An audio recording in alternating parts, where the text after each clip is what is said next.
నాతో మాట్లాడు ప్రభువా.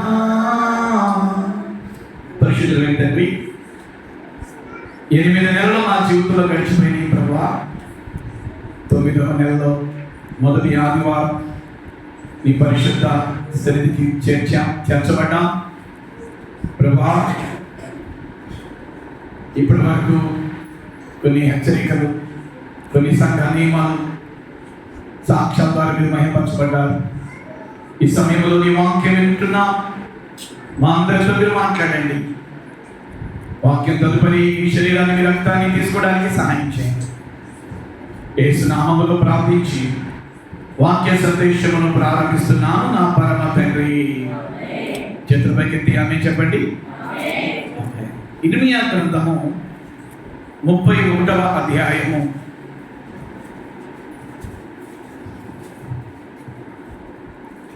18వ వచనాన్ని చదువుకుందాం. పేజీ నెంబరు ఎంత? 654. పాత నిబంధన ఇర్మీయా గ్రంథము 31వ అధ్యాయము 18వ వచనం. అందరిని తెరవగినా, అందరూ తెరవండి మీ యొక్క బైబిల్ గ్రంథాన్ని. నీవు నన్ను శిక్షించితివి, కాడికి అలవాటు కాని. అక్కడ ఆగలినా దాన్ని కలిపి చదవకూడదు. కాడికి అలవాటు కాని కోడె దెబ్బలకు లోబడినట్లుగా నేను శిక్షకు లోబడుచున్నాను. నీవు నా దేవుడవైన యెహోవావు, నీవు నా మనస్సును త్రిప్పిన ఎడల నేను తిరుగుదును అని ఎఫ్రాయిము అంగలార్చుచుండగా నేను ఇప్పుడే వినుచున్నాను. నాతో పాటు 3 సార్లు ఈ మాట చెప్పండి. నేను ఇప్పుడే వినుచున్నాను. నేను ఇప్పుడే వినుచున్నాను. చివరిసారికి చెప్పండి. నేను ఇప్పుడే వినుచున్నాను. దేవుడి మాటలను మన కొరకు ఆశీర్వదించునుగాక. ఎవరు ఎవరితో ఈ మాట చెబుతున్నారనేది మీరు ఆలోచించాలి. ఇశ్రాయేలీలు వారు మాట వినని ప్రతిసారి దేవుడు ఏం చేసేవాడంటే ఒక దెబ్బ కొట్టి తన తట్టు తిప్పుకునేవాడు. కొన్ని పర్యాయాలు తల్లిదండ్రులుగా మాట వినని మన పిల్లల్ని ఎలాగైతే కొడతామో, ఎందుకు కొడతామో వాడు మాట వినాలని. ఎందుకు కొడతామో వాడు ఆ తప్పు మార్గంలోకి వెళ్ళకూడదని. ఎందుకు కొడతామో మనం చెప్పిన పని వారు చేయాలని. ఎందుకు కొడతాము అంటే మన పిల్లల్ని మంచి మార్గంలో నడవాలి అని. ఎట్ సేమ్ వే దేవుడు కూడా ఇశ్రాయేలీలైన తన పిల్లలు కొన్ని పర్యాయాలు దేవుని మాట వినల, కొన్ని పర్యాయములు దేవునికి దూరమైపోయారు. కొన్ని పర్యాయాలు దేవుడు ఆశించినంత భక్తి వారిలో కనబడలా. ఏది చేయకూడదని దేవుడు చెప్పాడో అదే చేశారు. ఎక్కడకు వెళ్ళకూడదని చెప్పాడో దేవుడు అక్కడికే వెళ్ళారు. ఏ చెడు పనులైతే చేయకూడదని దేవుడు పదే వాక్యములో ప్రవక్తల ద్వారా పదే హెచ్చరించాడో ఆ హెచ్చరికలకు వారు ఏమాత్రము లోబడల. కృప కలిగిన దేవుడు, దయ కలిగిన దేవుడు, ప్రేమ కలిగిన దేవుడు, వాత్సల్యం కలిగిన దేవుడు ఎలాగైనా తన పిల్లల్ని తన తట్టు తిప్పుకోవాలని, తప్పిపోయినటువంటి తన పిల్లలను మరలా తన తట్టు తిప్పుకోవాలని కొన్ని పర్యాయాలు వారిని శత్రువులకి అప్పగించేవాడు. ఆ మాట చెప్పండి. ఎవరికి అప్పగించేవాడు? శత్రువులకి అప్పగించేవాడు. అప్పుడప్పుడు నా తమ్ముడు మహేంద్ర గారు ఎస్ఐ గారు దొంగలకి తప్పు చేసిన వాళ్ళకి ఇచ్చే ట్రీట్మెంట్ చూస్తూ ఉంటే నాకు భయం వేస్తూ ఉండింది. స్తోత్రం చెప్పండి, హల్లెలూయా.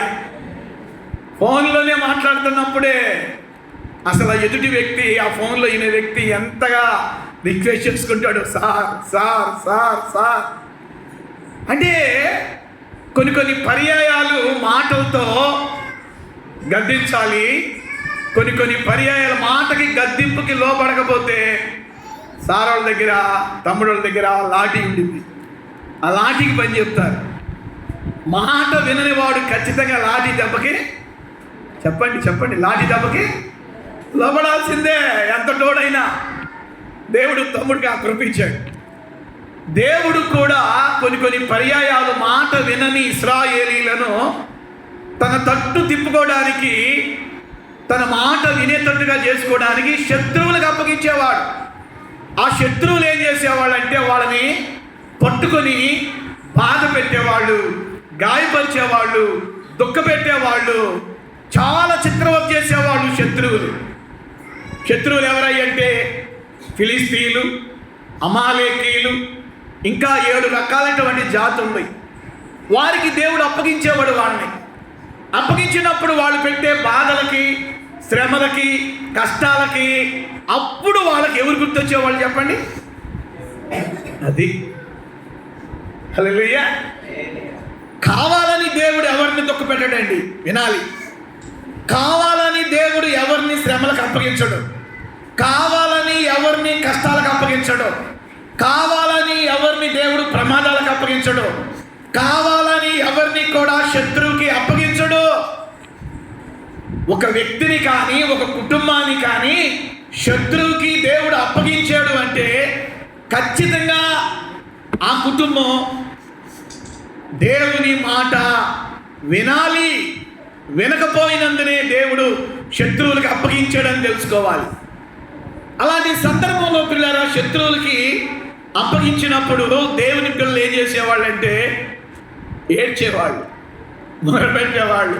నాయనా తప్పయింది, నాయనా క్షమించి, నాయనా తప్పయింది, నీ ఆజ్ఞలు మీరాం, నీ కట్టడలు మీరాం, నీకు ఇష్టంగా మేము జీవించలేకపోయాం అయ్యా, శత్రువులు మమ్మల్ని నలిపినట్టు నలుపుతున్నారు, మమ్మల్ని క్షమించయ్యా, మా తప్పులను క్షమించయ్యా అని ఎప్పుడైతే శత్రువు చేతిలో చిక్కినటువంటి తన ప్రజలు మరలా పశ్చాత్తాపముతో, ఆ మాట చెప్పండి, పశ్చాత్తాపముతో అనండి, 3 సార్లు ఈ మాట పలకాలి. పశ్చాత్తాపముతో, పశ్చాత్తాపముతో, పశ్చాత్తాపంతో. పశ్చాత్తాపంతో ఎప్పుడైతే మరలా దేవుని తట్టు తిరిగి వాళ్ళ పాపాలు ఒప్పుకొని, వాళ్ళ అవిధేయతలు ఒప్పుకొని, అయ్యా మేము గుర్తెచ్చుకున్నామయ్యా అని 2 చెంపలు వాయించుకుని మరలా దేవుని మార్గం నడవాలని ఎప్పుడైతే ఇష్టపడతారో, కృప కలిగిన దేవుడు, దయ కలిగిన దేవుడు, జాలి కలిగిన దేవుడు, ఆయన కోపము నిమిషం మాత్రం ఉండిందంట, ఆయన దయ ఆయుష్కాలం ఉండిందంట. వెంటనే ఏం చేస్తాడంటే క్షమిస్తాడు. అమ్మాట చెప్పండి, క్షమిస్తాడనండి. నా వైపు చూడండి. ఇక్కడ నేను మీకు చెప్పాలనుకున్న మాట ఏంటంటే, తప్పు చేసినప్పుడు బెత్తమే ఆడాడు, ఆ తప్పు తెలుసుకుని పశ్చాత్తాపడినప్పుడు దయ చూపుతున్నాడు.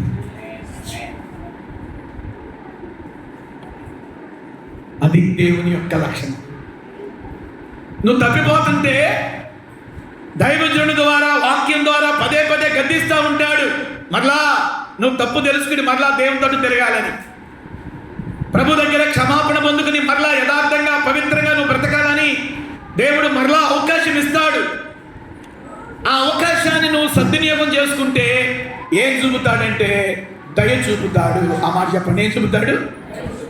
ఇశ్రాయేలీలు కూడా అవిధేయులైనప్పుడు, తిరుగుబాటుదారులైనప్పుడు, తప్పిపోయినప్పుడు వాటిని మరలా తన తట్టు తిప్పుకోవడానికి దేవుడు శత్రువులకు అప్పగిస్తే, శత్రువుల చేతిలో చిక్కినటువంటి దేవుని ప్రజలు పశ్చాత్తాపంతో ఏడవటం మొదలు పెట్టారంట. ఒక వ్యక్తి జీవితంలో పశ్చాత్తాపంతో కూడిన ఏడుపు ఉండాలి. యథార్థంగా మనం ఏడవాలి దేవుని సన్నిధిలో. నీ శ్రమలను బట్టి, నీ కష్టాలను బట్టి కాదు నువ్వు ఏడ్చేది. ఇంత ప్రేమ కలిగిన దేవుడు నీకున్నాడు, ఇంత కృప కలిగిన దేవుడు నీకున్నాడని ప్రేమతో నువ్వు ఏడవాలి ఆయన సన్నిధిలో. ఇశ్రాయేలీలు దేవుని దగ్గరకు వచ్చి తప్పైపోయిందయ్యా, క్షమించయ్యా అని పశ్చాత్తాపడినప్పుడంట దేవుడు మరలా వారిని శత్రువుల చేతుల నుండి విడిపించాడంట. ఈ సెప్టెంబర్ నెలలో దేవుడు మీ జీవితాల్లో ఇదే కార్యమును చెయ్యబోతున్నాడు. హల్లెలూయా, హల్లెలూయా.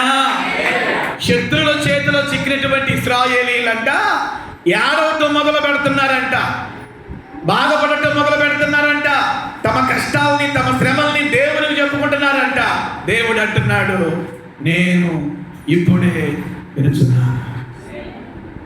ఈ సెప్టెంబర్ నెలలో దేవుడు మీ అందరికీ ఇస్తున్నటువంటి ప్రవచనము ఈ లైవ్ లో కూడా ఎందరో దేవుని వాక్యం వింటున్నారో మీ అందరికీ పరిశుద్ధాత్మ ఇస్తున్న ప్రవచనం ఏంటంటే, ఆనాడు ఇశ్రాయేలీలు శ్రమల్లో పెట్టిన మొర్ర దేవుడు విన్నాడు, కష్టాల్లో పెట్టిన మొర్ర దేవుడు విన్నాడు, బాధల్లో పెట్టిన మొర్ర దేవుడు విన్నాడు. ఈ రోజు కూడా మీ మొర్రను కూడా, మీ కష్టాల్లో మీరు పెడుతున్న మొర్రను కూడా, మీ శ్రమల్లో మీరు పెడుతున్న మొర్రను కూడా, మీ ఇబ్బందుల్లో మీరు పెడుతున్న మొర్రను కూడా ఆయన వింటున్నాను అని చెప్పమంటున్నాడు. హల్లెలూయా. అక్కడ రాయబడి ఉందా లేదా? ఏమంటున్నాడు ఆయన? ఏమంటున్నాడు? ఇశ్రాయేలీలంట ఏమంటున్నారు? అంగలార్చుచుండగా. ఆ మాట చెప్పండి. ఏం చేస్తున్నట్టు వాళ్ళు? ఆ అంగలారుస్తూ ఉంటే దేవుడు ఏం చేస్తున్నాడంట? ఆయన అంటున్నాడు, ఇప్పుడే నేను వినుచున్నాను. హల్లెలూయా. ఇప్పుడే నేను వినుచున్నాను. నీ పక్కన వాళ్ళకి చెయ్యి చెప్పండి, నీ అంగలార్పును దేవుడు వింటున్నాడని చెప్పండి. కమాన్ కమాన్ కమాన్ కమాన్ కమాన్ 3 సార్లు చెప్పండి. నీ అంగలార్పును దేవుడు వింటున్నాడు, నీ అంగలార్పును దేవుడు వింటున్నాడు, నీ అంగలార్పును దేవుడు వింటున్నాడు. మా ఆయన అసలు నన్ను నా ఏడు పట్టించుకోవట్లేదండి, నా పిల్లలు నా ఏడు పట్టించుకోవట్లేదండి, నా బంధువులు నా ఏడుపును పట్టించుకోవట్లేదండి, నా ఇరుగు పొరుగు వాళ్ళు నా ఏడుపును పట్టించుకోవట్లేదండి. వాళ్ళు పట్టించుకోరు, అంతే. వాళ్ళు పట్టించుకోరు.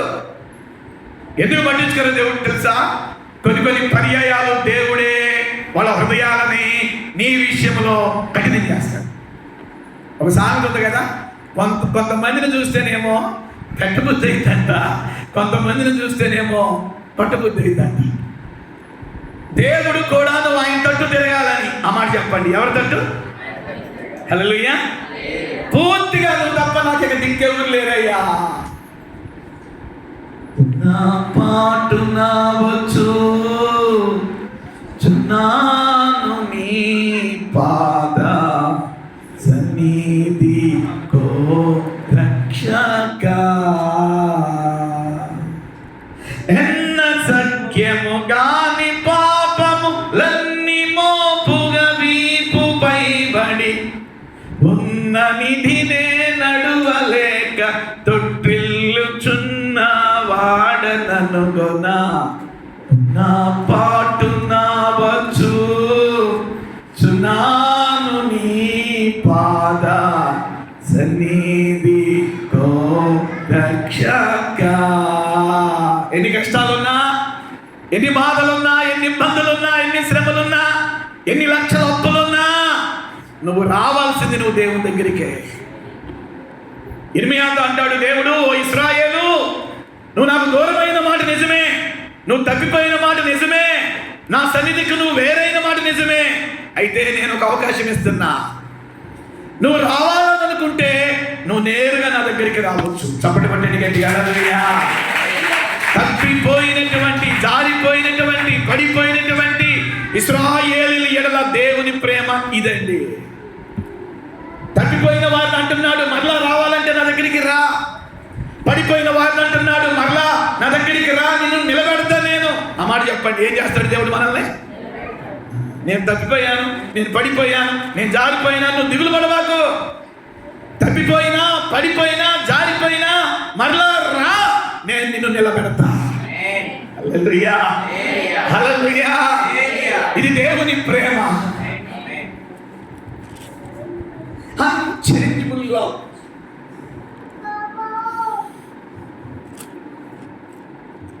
అక్కడంట ఇశ్రాయేలీయులు ఏడుస్తున్నారంట.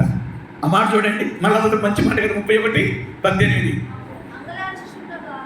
ఎఫ్రాయిము అంగలార్చుచుండగా, అబ్బా రేపు వింటానన్నాడా, వచ్చే వారం వింటానన్నాడా, వచ్చే నెల, వచ్చే సంవత్సరం వింటానన్నాడా? ఏమన్నాడు దేవుడు ఇక్కడ? ఇప్పుడే. ఆ మాట చెప్పండి, నేను ఇప్పుడే. గట్టిగా చెప్పండి, నేను ఇప్పుడే. క్విక్ టు రిపెంట్ అంటారు ఇంగ్లీష్లో, quick to turn to God అంటారు ఇంగ్లీష్లో. ఆలస్యం చేయకూడదంట, దేవుని దగ్గరికి వెంటనే రావాలంట. ఆమె చెప్పండి. తప్పిపోయిన కుమారుడు ఆలస్యం చేశాడు, అయినా తండ్రి కన్నులు ఎప్పుడు కూడా మిద్ది మీదకి వెళ్ళి, అద్దపంలోకి వెళ్ళి వచ్చేపోయి వాళ్ళ చూసి, వీడు నా కొడుకులాగా ఉన్నాడే, వీడి చేతులు వీడి కాళ్ళు నా కొడుకులాగా ఉన్నాయి అనుకుంటున్నాడంట. తప్పిపోయిన వాడికి మాత్రం ఒక్కసారి బుద్ధి వచ్చింది. అప్పుడు పందుల దగ్గర కూర్చుని అంటున్నాడు, అరే నేను ఇక్కడ ఆకలికి అల్లాడిపోతున్నాను, నా తండ్రి ఇంటిలో అనేక మంది పనివారు ఉన్నారు, ఆ పనివారిలో సమృద్ధైన ఆహారం ఉంది, నేను ఇక్కడ ఆకలికి అల్లాడిపోతున్నాను, నేను నా తండ్రి దగ్గరికి వెళ్తా. ఆ మాట చెప్పండి, నా తండ్రి దగ్గరికి వెళ్తానని వెళ్ళి, తండ్రి నీకు నువ్వు పరలోకానికి విరోధంగా నేను తప్పు చేశాను, ఇక నీ కుమారుల్లో ఒక్కడిగా నేను అనిపించుకోవడానికి యోగ్యుడిని కాను, కనీసం నీ పని వారిలో, నీ కూలి వారిలో ఒక్కడిగానైనా. ఇక్కడ మీకు ఒక మాట చెప్పి నేను ముందుకెళ్తా. తండ్రి ఇంటి నుండి వాడు వెళ్ళినప్పటికీ కొడుకు స్థానం అలాగే ఉంది. హల్లెలూయా. తండ్రి ఇంటి నుండి వెళ్ళిపోయినప్పటికీ కొడుకు స్థానం అలాగే ఉందా, పోయిందా? చెప్పాలి గట్టిగా, వన్ మోర్ టైం. కొడుకు స్థానం తెచ్చుకుంటే తెగేది కాదు. హల్లెలూయా. అప్పుడప్పుడు అంటాం కదా మన పిల్లలే, నువ్వు నా మాట వినలేదు కాబట్టి నేను నీకేమీను, పేరుకే ఊరికి అట్లా అంటాం, మొత్తం అడిగే పెడతాం. స్తోత్రం చెప్పండి. హల్లెలూయా. అంటాం, వాడికి ఏమేమో నీకేమీను. వాడికి తెలుసు, మా నాన్న కోపడినా, మా నాన్న మన సొంత సేవం, మా మమ్మీ మన సొంత సేవం. చాలా సంవత్సరాల క్రితం వీడియో చూసా, చెడు ఫ్రెండ్స్తో తిరుగుతున్నాడని తండ్రి ఏం చేశాడంటే, అది మిట్ట మధ్యాహ్నం ఒంటి గంటప్పుడు బయట నిలబెట్టాడు. చెప్పాలి, ఎక్కడ నిలబెట్టాడు? బయట నిలబెట్టాడు తండ్రి, చెడు ఫ్రెండ్స్ వెళ్తున్నాడని. తల్లి ఏం చేసిందో తెలుసా? లోపల నుండి బకెట్ నీళ్ళు బయటకు కుమ్మరించింది. ఎక్కడ? బయట ఎండలో కాళ్ళు కాడుతున్న కుమారుడికి తల్లి ఏం చేసిందంటే లోపల నుండి బకెట్ నీళ్లు కుమ్మరించింది. చల్లగా ఉంది, ఆడికి ఎన్ని గంటలైనా బయట ఉంటాడు. స్తోత్రం చెప్పండి. హల్లెలూయా. అందుకే బైబిల్లో దేవునికి ఉన్న పేరేంటి తెలుసా? కోపించుతూనే. దేవునికి స్తోత్రం చెప్పండి. హల్లెలూయా. ఆయన ప్రేమను అర్థం చేసుకుంటే నిజంగా, ఆయన ప్రేమను అర్థం చేసుకోక మనం పైన బట్టి చేస్తున్నాం, కానీ ఆయన ప్రేమను అర్థం చేసుకుంటే అసలు ఆయన విడిచి మనం క్షణం ఉండలేమండి. కొన్ని పర్యాయాలు వాళ్ళని శత్రువులకు అప్పగిస్తే ఆ శత్రువులు పెట్టే బాధకు తట్టుకోలేక వాళ్ళు ఏడుస్తున్నారంట. ఏడుస్తుంటే చూడండి, శత్రువులకు అప్పగించింది దేవుడే. వినండి, వింటున్నారా? శత్రువులకు అప్పగించింది దేవుడే. ఇప్పుడు ఏడుస్తుంటే ఏది అంటున్నాడు దేవుడు? ఎఫ్రాయిము ఏడ్చుచుండగా నేను ఇప్పుడే వింటున్నాను. నేనేం చేస్తున్నాడు? 3 కార్యాలు చేస్తున్నాడు. చూడండి, ఆ 3 కార్యాలు ఏంటో అక్కడే రాయబడిన మాట. 31వ అధ్యాయం 23వ వచనం. ఇశ్రాయేలు దేవుడును సైన్యములకు అధిపతి యెహోవా ఎలాగూ సెలవిస్తున్నాడు, చెరలో నుండి నేను వారిని తిరిగి రప్పించిన తర్వాత యోధా దేశములోను దాని పట్టణముల్లోను జనులు, నీతి క్షేత్రమా, ప్రతిష్ఠిత పర్వతమా, యెహోవా నిన్ను ఆశీర్వదించును గాక అన్నమాట ఇకను వాడుకొందురు. ఇంకా మనం కిందకెళ్తే 31వ వచనములో ఇదిగో 3 కార్యాలు మనకి ఇక్కడ కనబడతాయి. ఇదిగో నేను ఇశ్రాయేలు వారితోను యోధా వారితోను క్రొత్త నిబంధన చేయు దినములు వచ్చుచున్నవి. ఇదే యెహోవా వాక్కు. అది ఐగుప్తులో నుండి వారు రప్పించుటకై నేను వారి చెయ్యి పట్టుకుని దినమున వారి పితరులతో నేను చేసిన నిబంధన వంటిది కాదు. నేను వారి పెనిమిటినైనను వారు ఆ నిబంధనను భంగము చేసిరి. ఇదే యెహోవా వాక్కు. కిందకెళ్తా ఉంటే మనం చదువుకుంటే చాలా కార్యాలు మనకు కనబడతాయి. అయితే ఇక్కడ నేను 3 ముఖ్యమైన మాటలు చెప్పి నేను ముగిస్తా, బలంలోకి మిమ్మల్ని నడిపిస్తా. యథార్థంగా మనం పశ్చాత్తాపడాలి. ఆ మాట చెప్పండి, ఎలా పశ్చాత్తాపడాలి? హల్లెలూయా. పశ్చాత్తాపం కూడా హృదయపూర్వకంగా రావాలి. శత్రువు చేతిలో చిక్కిన ఇశ్రాయేలీయులు ఏడుస్తుంటే దేవుడు ఏం చేస్తున్నాడు అంటున్నాడు, నేను ఇప్పుడే ఎఫ్రాయిము అంగలార్చుచుండగా నేను ఇప్పుడే వినుచున్నా. విని ఏం చేస్తాడు? విని మౌనంగా ఉంటాడా? దైవజనుడు నేను చెప్తున్నాను, నీ కష్టాల్లో ఎవరు నీ మొర్ర వినకపోవచ్చు, నీ దేవుడు నీ మొర్ర వింటాడు. హల్లెలూయా. నీ బంధువులు నీ మొర్ర వినకపోవచ్చు, నీ స్నేహితులు నీ మొర్ర వినకపోవచ్చు, నీ ఇరుగు పొరుగు వారు నీ మొర్ర వినకపోవచ్చు, నీ అన్నదమ్ములే, నీ అక్క చెల్లెళ్ళే నువ్వు బాధపడుతూ ఉంటే అయ్యిందిలే వీడికి, అయ్యిందిలే దీనికి అంటారే కానీ లోపల సంతోషిస్తారేమో ఆ బాధల్లో. కానీ నీ దేవుడు ఉన్నాడే, నీ ప్రభు ఉన్నాడే, నీవు అంగలారుస్తూ ఉండగా ఆయన వింటాడంట. ఎప్పుడు వింటాడో తెలుసా? నవ్వు ఇప్పుడే ఇప్పుడే ఇప్పుడే నేను వారి అంగలార్పును వింటాను. విని ఏం చేస్తాడు? ఇక్కడ 3 కార్యాలు కనబడతాయి 37వ వచనంలో. వారితో నేను క్రొత్త నిబంధన చేయబోతున్నాను. చేతులు ధ్యానం చెప్పండి. మీ పక్కన వాళ్ళు చేయబట్టుకుని ఈ నెలలో దేవుడు మీతో నిబంధన చేస్తున్నాడని చెప్పండి. నిబంధన చేయబోతున్నాడు. ఆమేన్. హల్లెలూయా. నూతన నిబంధన చేయబోతున్నాడు. ఆమేన్. హల్లెలూయా. రెండవ మాట ఏం చేయబోతున్నాడంటే, నేను వారి చెయ్యి పట్టుకోబోతున్నాను. ఆమేన్ చెప్పండి. హల్లెలూయా. ఏం పెట్టుకోబోతున్నా? చెప్పాలి. ఏం పెట్టుకోబోతున్నా? ఏమన్నా ఇట్లా పైకి చిన్నపిల్లడు కదా పైకి రావచ్చు.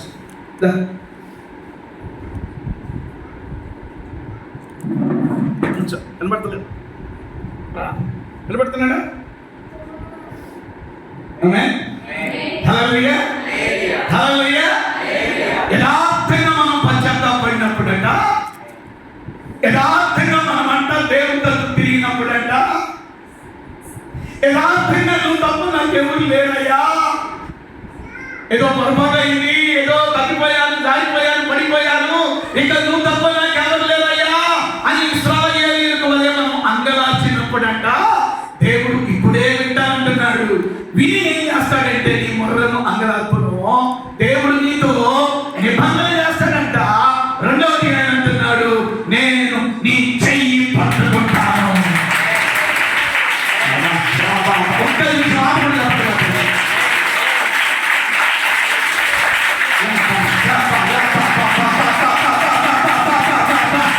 నీ శ్రమలో నీ చెయ్యి పట్టుకుంటాడు, నీ కష్టాల్లో నీ చెయ్యి పట్టుకుంటాడు, నీ ఇరుకులో నీ చెయ్యి పట్టుకుంటాడు, నీ వ్యాధి బాధలో నీ చెయ్యి పట్టుకుంటాడు, నీ ఒంటరితనంలో నీ చెయ్యి పట్టుకుంటాడు, నువ్వు నిరాశ నిస్పృహ పురుగులలో పడినప్పుడు నీ చెయ్యి పట్టుకుంటాడు.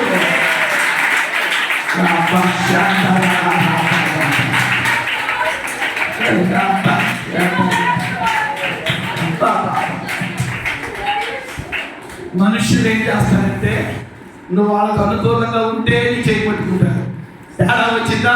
నా వైపు చూడండి. అనుకూలంగా ఉంటే నీ చేయి పట్టుకుంటారు. బంధువులైనా, అన్నదమ్ములైనా, అక్కచెల్లెలైనా, ఇరుగు పొరుగు వారైనా, స్నేహితులైనా. కొంచెం తేడా వచ్చిందా? ఆ మాట చెప్పండి. కొంచెం తేడా వచ్చిందానండి? నా వైపు చూడండి.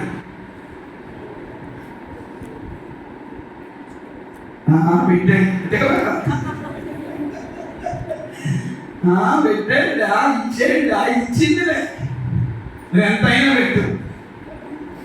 10 సార్లు వాడు అడిగి నువ్వు 11వ సార్లు లేదు ఇవ్వరా? హల్లెలూయా. ఇది మనుషుల యొక్క స్వభావం. చెయ్యి నచ్చితే పట్టుకుంటారు, నచ్చకపోతే భార్య అయినా, భర్త అయినా, అన్నదమ్ములైనా, అక్క చెల్లెలైనా, ఇరుగు పొరుగు వారైనా ఎవరైనా నచ్చకపోతే నా వైపు చూడండి, మీ కళ్ళని కూడా వైపు నచ్చకపోతే, ఇది ఈ దినాల్లో ట్రెండ్. కానీ అదే నీ దేవుడు ఉన్నాడే, నువ్వు ఆయన్ని వదిలేసినా నిన్ను ఆయన వదిలేడు. ఆమేన్, ఆమేన్. తల్లి నేనని నాతో అన్నావు, తండ్రి నేనని నాతో చెప్పావు. ఆరాధనా ఆరాధనా ఆరాధనా ఆరాధనా. నేను విడిచిపెట్టడానికి ఆయన నీ తల్లి కాదు, ఆయన నీ తండ్రి కాదు, ఆయన నీ అన్నదమ్ములు కాదు. ఆయన ఎవరంటే నీ తండ్రి. ఆయన చెప్పండి, హీస్ మై అబ్బా అనండి. ఇంగ్లీష్ మాట్లాడండి. హీస్ మై అబ్బా, ఆయన నా తండ్రి. హల్లెలూయా.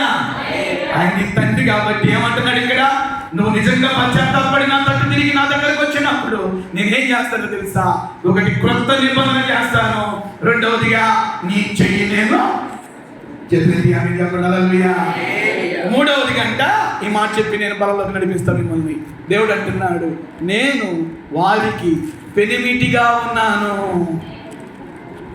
అర్థమవుతుందా మీకు ఈ మాట? దేవుడు అంట ఇశ్రాయేలీయులకి ఎలా ఉన్నాడంట? ఆ మాట పెనిమిటి అనండి. చెప్పండి చెప్పండి, ఎవరు? దేవుడు అంట ఇశ్రాయేలీయులకు పెనిమిటి. ఏ పెనిమిటి? శరీర సంబంధమైన పెనిమిటి కాదు. పెనిమిటి అంటే అర్థం ఏంటంటే భర్త. అర్థమవుతుందా? పెనిమిటి అంటే అర్థమైంది భర్త, భర్త, భర్త. కానీ ఆత్మీయంగా మనం ఆలోచన చేస్తే దేవుడే భర్తగా ఉంటాడు. ఇది ఆత్మ సంబంధమైన బంధం. ఇది భూమి మీద ఒక భార్యాభర్తలకి ఎలాగైతే నిబంధనో, దేవుడు కూడా తన బిడ్డలమైన మనతో రక్త నిబంధన చేశాడు కాబట్టి, ప్రాణ నిబంధన చేశాడు కాబట్టి ఆయన అంటున్నాడు, నేను ఇశ్రాయేలీయులకి పెనిమిటిగా ఉన్నాను. కానీ అది వాళ్ళకి అర్థం కాలేదు అంటున్నాడు దేవుడు. ఇక్కడ మూడో మాట నేను చెప్పి నేను ముగిస్తాను. ఒకసారి గట్టిగా సపోర్ట్ కొట్టండి. ఆమేన్, హల్లెలూయా. యథార్థంగా మనం పశ్చాత్తాపడినప్పుడు మూడవ కార్యం, దేవుడే మనకు పెనిమిటిగా ఉంటానంటున్నాడు. హల్లెలూయా. పెనిమిటి పని ఏందో తెలుసా? కుటుంబంలో భర్త పని. భర్తలుగా చాలా మంది బ్రదర్స్ ఉన్నారు. ఎలాంటి ధర్మవిధులు వాళ్ళు నెరవేరుతారో మీకు తెలుసు. ఒక ధర్మవిధి ఏంటంటే పోషకుడుగా ఉంటాడు భర్త. చేతులెత్తి ఆమేన్ చెప్పండి. హల్లెలూయా. ఇప్పుడు చెప్పండి, మన దేవుడు మనకి ఎవరైనా ఆమేన్ చెప్పండి. పోషకుడు అనండి. హల్లెలూయా, హల్లెలూయా. నీకేం కావాలో ఇస్తాడు. నీ భర్తకి ఏం కావాలో ఇస్తాడు, నీ పిల్లలకి ఏం కావాలో ఇస్తాడు, నీ కుటుంబానికి ఏం కావాలో ఇస్తాడు, నీ సంఘానికి ఏం కావాలో ఇస్తాడు. చూడండి పిల్లరా, ఇంత పరిచర్యని దేవుడు మనకి ఎక్కడ ఇచ్చాడు. ఆమేన్ చెప్పండి. 300తో వచ్చాం కందుకూరు 2001 మే 6న. ఇంతమంది ఆత్మీయ బిడ్డలు దేవుడు మాకు ఇచ్చాడు. మమ్మల్ని ప్రేమించే బిడ్డల్ని ఇచ్చాడు దేవుడు. ఎంత గౌరవంగా, ఎంత ఆత్మీయంగా. ఆత్మీయ బిడ్డలారా, మేము నిజంగా ఆత్మీయ తల్లిగా నేను ఎప్పుడూ మీ విషయంలో మేము దేవుని స్తుతిస్తాం. ఎక్కడికి వెళ్ళినా కూడా సంఘం విషయంలో గొప్ప సాక్ష్యం చెప్తాను. మంచి సంఘం ఇచ్చాడు దేవుడు మాకు. మంచి ఆత్మీయ బిడ్డలు ఇచ్చాడు దేవుడు మాకు. మంచి ప్రార్థనా పరులు ఇచ్చాడు దేవుడు మాకు. దేవుని పనికి పిలిపేవారిని ఇచ్చాడు దేవుడు. దేవుని పనికి సహకరించే బిడ్డలను దేవుడు మాకు ఇచ్చాడు. ఎంత గొప్ప సాక్ష్యాలు మీ గురించి చెప్తాను. నేను మిమ్మల్ని పొగట్టడానికి చెప్పట్లేదు ఈ మాట, మీలో ఉన్నదే చెప్తున్నాను నేను. దేవుడు ఇశ్రాయేలీయులకి పెనిమిటిగా ఉన్నాడు. హల్లెలూయా. ఒకటి, క్రొత్త నిబంధన చేస్తానన్నాడు. రెండవదిగా చెయ్యి విడవను అన్నాడు. మూడవదిగా వారికి నేను పెనిమిటిగా ఉన్నాను. తల వంచని ప్రార్థన చేసుకుందాం. ఈరోజు పిల్లగా యథార్థంగా మనం పశ్చాత్తాపడినప్పుడు చేతులపైకి ఎత్తాలి అందరూ.